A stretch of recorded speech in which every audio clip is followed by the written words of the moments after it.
നമ്മുടെയൊക്കെ ഏറ്റവും വലിയ ആഗ്രഹവും ലക്ഷ്യം എന്താണെന്ന് ചോദിച്ചാൽ അത് നമുക്ക് വളരെ എളുപ്പം പറയാൻ കഴിയും. നമ്മുടെ മരണശേഷം നമ്മൾ അള്ളാഹുവിൻ്റെ അടുക്കൽ വെച്ച് ആ സ്വർഗീയ പൂങ്കാവനത്തിലേക്ക് കടന്നു ചെല്ലുന്നതാണ്.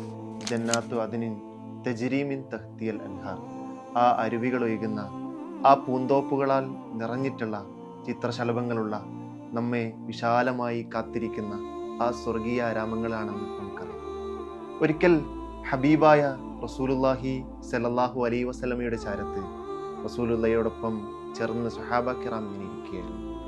ആ സന്ദർഭത്തിൽ റസൂൽ കരീം സല്ലല്ലാഹു അലൈഹി വസല്ലമ തങ്ങൾ അവരോട് പറയുന്നുണ്ട്, ഇദാ മറർത്തും ബിരിയാദിൽ ജന്ന ഫർതഊ, നിങ്ങൾ ആ സ്വർഗത്തിലെ ആ തോപ്പിലൂടെ നിങ്ങൾ നടക്കുന്ന സന്ദർഭത്തിൽ നിങ്ങളത് വളരെ ആസ്വദിച്ചുകൊണ്ട് ആ തോപ്പിലൂടെ നടന്നു പോകണം. റസൂൽ ഈ സമയത്ത് പറയുന്ന വർത്തമാനം എന്ന് പറയുന്നത്, ഈ ഭൂമി ലോകത്തെ ആ സ്വർഗ പൂന്തോപ്പിലൂടെ നിങ്ങൾ നടക്കുന്ന സന്ദർഭത്തിൽ നിങ്ങൾ വളരെ ആസ്വദിച്ചുകൊണ്ട് നടക്കണമെന്ന് പറയുന്നത്.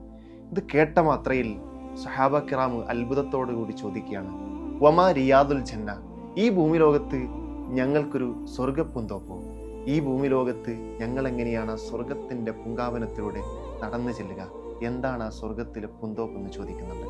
അപ്പോൾ ഹബീബായ റസൂൽ കരീം സല്ലല്ലാഹു അലൈഹി വസല്ലമ തങ്ങൾ പറയുന്നുണ്ട്, മജാലിസുൽ ദിക്ർ, അള്ളാഹുവിനെ കുറിച്ച് ഓർക്കുന്ന, അള്ളാഹുവിനെ കുറിച്ച് വർത്തമാനങ്ങൾ പറയുന്ന, അള്ളാഹുവിൻ്റെ സിക്റിനാൽ നിറക്കപ്പെട്ടിട്ടുള്ള മജാലിസുകളാണ്, സദസ്സുകളാണെന്ന് പറയുന്നത്.